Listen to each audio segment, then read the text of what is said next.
Hey, this is the Daily Overpass. My name is Eric and I make apps. Now today I want to ask, are you someone who produces art or someone who makes products? Okay, so I hope you had a really good weekend. I'm in a really good mood today because I think the ad mob revenue is starting to pick up. That slump or that drought or whatever we want to call it that we've had over the last 6 weeks is starting to lift a little bit. At least it is for me. It's not nearly as good as it was before the new year, but it's better than it was 2 weeks ago. So I'm going to take that as a good sign that we're starting to move out of that, and the RPMs are starting to rise up a little bit, which is really good news. So over the weekend, I was working on the apps and doing a lot of localization work, but I did find a little bit of time to read, and I was rereading a book I read about 12 or 13 years ago called Made in America by Sam Walton. And Sam Walton's a guy who started Walmart, so the biggest chain in the world, one of the biggest chains in the world. And it's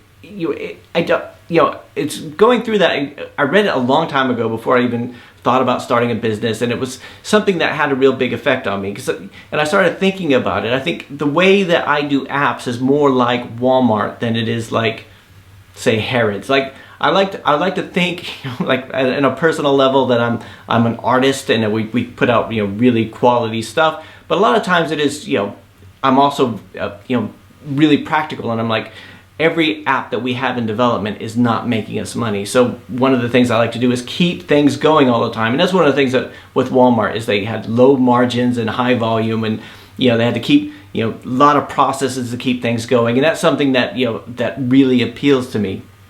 And then I started thinking about it. This is like, when I think about somebody who has one app or one or two apps, I'm actually kind of envious. If it's something that does well, then they're able to spend time on it. So there's something that they have a proven application that works, and they can just sit there and go, I'm going to prove this gradually. You're going to delight users and everything like that. Whereas with our apps, I might have some that make a lot of money. I might have some that make like hardly any, and it's just sort of putting things out there. And a lot of times it is a case of just keep production rolling. And I always talk about production with the developers in the Philippines, and with the designers. They always say I want to keep production going, so I want to get things out there, and I don't like the things that spend too long in development.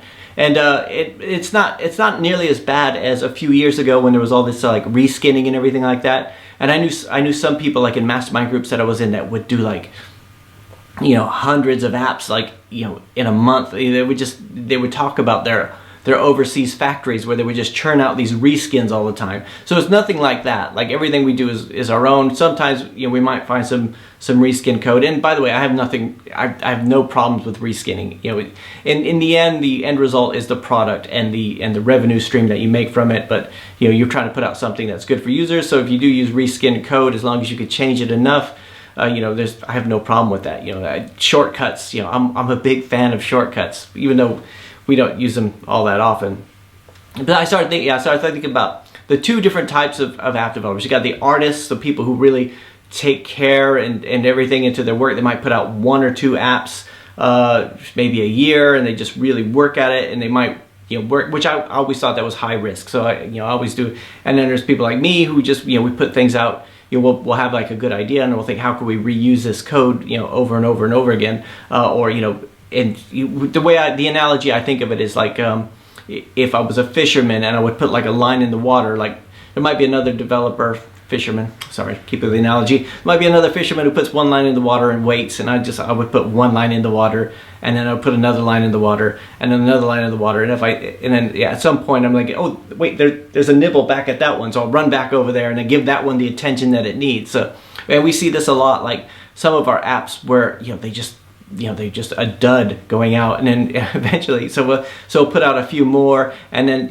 like right now it's Chinese Mandarin Alpha Team, which we used to call Chinese Heroes, but I changed the name for ASO purposes, and there was no real good reason for it, because it didn't make any difference. But anyway, that one seems to be doing really well now, so we're getting a lot of reviews. We're getting on Google Play anyway, a lot of attention there, and on iOS we're getting a lot of attention on some of our other language games. And it's just sort of having things out there, and when you have that much to look after, it does become a maintenance problem where you have to, sometimes you're just constantly in maintenance mode where you want to be in production mode.